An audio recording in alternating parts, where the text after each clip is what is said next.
आइए चलिए सीधा रुक करते हैं ग्राउंड पे। हमारे तमाम सहयोगी जो है रिपोर्टर लगातार जानकारी इकट्ठा करने की कोशिश कर रहे हैं। रविकांत सुबह से आई इन तमाम घटनाओं को लेकर के इंफॉर्मेशन कलेक्ट कर रहे हैं, लेकिन ये डेटोनेटर वाला क्या है पूरा वाकया, इससे जुड़ी जो अहम जानकारी रविकांत शेयर कीजिए।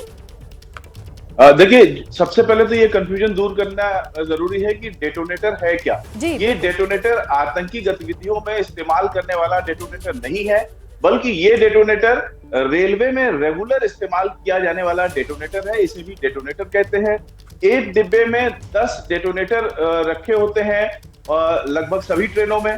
ये डेटोनेटर इस काम में आता है कि अगर कोई ट्रेन आ रही है या कोई ऐसी स्थिति है कि ट्रेन को रुक जाना है और अगली ट्रेन को आगाह करना है कि ये ट्रेन खड़ी है यहाँ पे, तो डेटोनेटर का इस्तेमाल किया जाता है। एक डेटोनेटर एक बार में विस्फोट किया जाता है ताकि उससे आवाज निकलती है ताकि जो दूर स्थित गाड़ी का लोको पायलट है वो सुन ले कि आगे कोई खतरा है। ये तो डेटोनेटर हुआ। लेकिन यहाँ पर एक की जो आवश्यकता होती है, वहां पर एक की भी आवश्यकता नहीं थी। कुछ बदमाश लोग थे, एंटी सोशल एलिमेंट, जो ट्रेन को डिरेल करना चाहते थे। उन्होंने रेलवे का ही एक्सपायर्ड डेटोनेटर कहीं से हासिल किया और 10 डेटोनेटर एक साथ रख दिए और ये विस्फोट किया।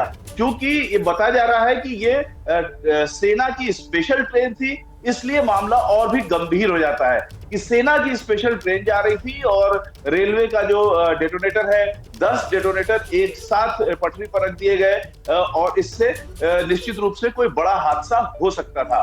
क्योंकि एक डेटोनेटर भी जो जलाया जाता है वो काफी दूर छोड़ा जाता है।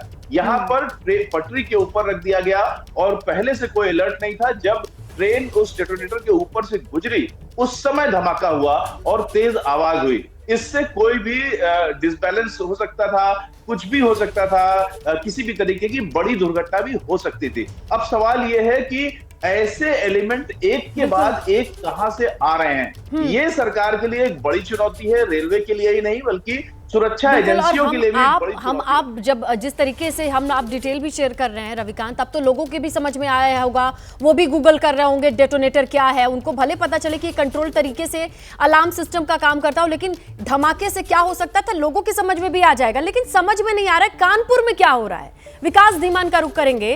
विकास, जरा बताइए कि आज की घटना को लेकर के कुछ जांच हुई, कोई जानकारी इस बाबत पहुंची है, सिलेंडर को लेकर के कोई अपडेट आई?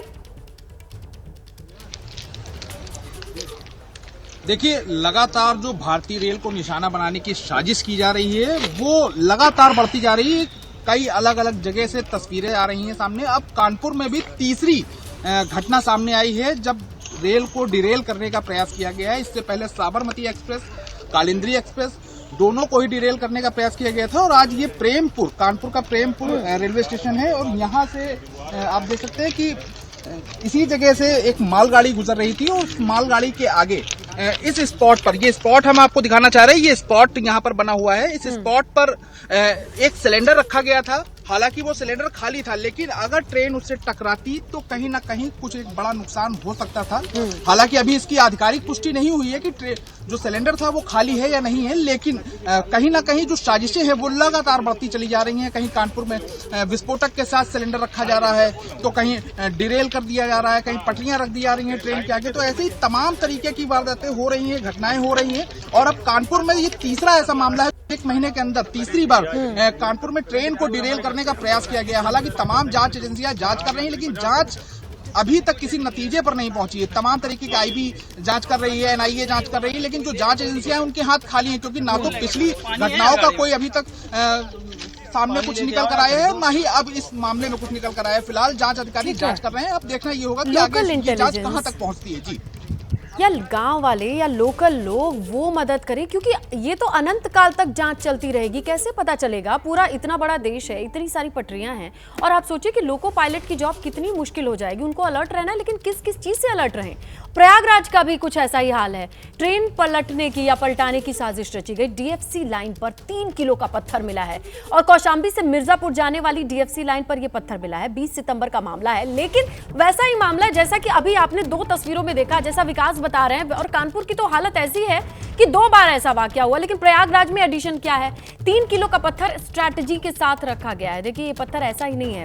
किस तरीके से रखा गया है उस पर भी बहुत कुछ मैटर करता है। जैसे कि आपने सिलेंडर को देखा ना, पटरी के साइड किस तरीके से रखा गया था, ये ऐसे ही मिला पत्थर है। अब प्रयागराज में इसे लेकर के कितनी जांच आगे बढ़ी है, क्या कुछ पता चला, आइए मोइन से समझते हैं। मोइन, कुछ और पता चला इस पत्थर रखने वाली लाइन को लेकर के?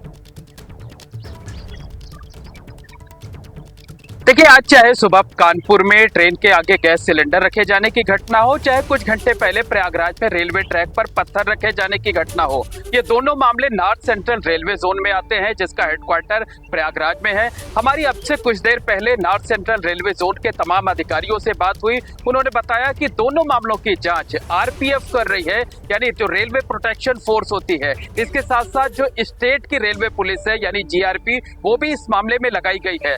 कई घंटे वक्त बीत चुका है, लेकिन अभी तक कोई भी पता नहीं लग पाया है, कोई सुराग नहीं मिल पाया है। जो रेलवे के अधिकारी, उनका कहना है कि दोनों जो जगहें थी वहां पर सीसीटीवी कैमरे नहीं लगे हुए थे। अगर सीसीटीवी कैमरे लगे हुए तो शायद उसमें से जो संदिग्ध थे उनकी पहचान हो सकती थी। इसके अलावा जानकारी ये भी दी गई है कि रेलवे अब और ज्यादा एहतियात बरतेगा। समझा जा सकता है कि अकेले कानपुर में ही पहले 2 घटनाएं हुई, पैसेंजर ट्रेन के साथ घटनाएं हुई। कई दिन बीत चुके हैं जब उनमें पुलिस के हाथ खाली हैं, जांच एजेंसियों के हाथ खाली हैं, तो जो घटनाएं कुछ घंटे पहले हुई हैं उनमें किस तरह से हम जल्दबाजी में नतीजे पर पहुंच सकते हैं। तो रेलवे अफसर ये दावा जरूर कर रहे हैं कि हम बेहद सतर्कता बरत रहे हैं, हमारे जो कर्मचारी हैं उनकी सतर्कता की वजह से दोनों हादसे टल गए हैं। लेकिन कब तक ये हादसे टलते रहेंगे और कब बड़ी कोई घटना ना हो जाए, इस बात की आशंका से कतई इनकार नहीं किया जा सकता है। तो जरूरत इस बात की है कि ऐसे मामलों में जल्द से जल्द वर्कआउट किया जाए और जो भी दोषी लोग हैं, जो साजिश रचने वाले लोग हैं, उनके खिलाफ कड़ी कार्रवाई की जाए। उन्हें बिल्कुल मोइन, कुछ ना कुछ तो इसका निकालना ही पड़ेगा समाधान की। आखिरकार कोई शरारत कर रहा है, साजिश रच रहा है, लेकिन करते ही जा रहा है, उस पर रोक टोक नहीं लग पा रही है। गांव वालों की मदद लें, लोकल इंटेलिजेंस, अब नहीं पता डिपार्टमेंट क्या करने वाला है, लेकिन अनंत काल तक चलने वाली जांच से लोगों की जिंदगी, सैकड़ों लोगों की जिंदगी लेके चलने वाले लोको पायलट की हालत सोचिए आप। सारा प्रेशर उसके ऊपर डाला जाएगा कि संभाल के ट्रेन चलाएं, संभाल के ट्रेन चलाएं, लेकिन कितना संभालें और कहां तक सीसीटीवी लगाएं, ये सारी चीजें सिरदर्दी से कम नहीं है। लेकिन टेंशन यही है कि आखिरकार कब इन जांचों के मामले सामने आएंगे। रविकांत लगातार हर एक मामले पर नजर बनाए हुए हैं। विकास ने बता ही दिया कि किस तरह से कानपुर की कंडीशन, और मोइन भी लगातार पूछ रहे हैं डिपार्टमेंट से कि आपको क्या पता चला। ये तस्वीरें देखिए आप, क्या ही कहा जाए। अब आप सोचिए कि 22 सितंबर कानपुर, और कानपुर से ये पहला, दूसरा नहीं, तीसरा मामला आ चुका है ऑलमोस्ट। अगर देखिए आप, अगर इस पूरे ट्रैक को, तो सिलेंडर बड़ा रखा गया, सिलेंडर छोटा रखा गया, लेकिन अब 21 सितंबर की भी आप हालत देख लीजिए। सूरत से भी यही हाल है।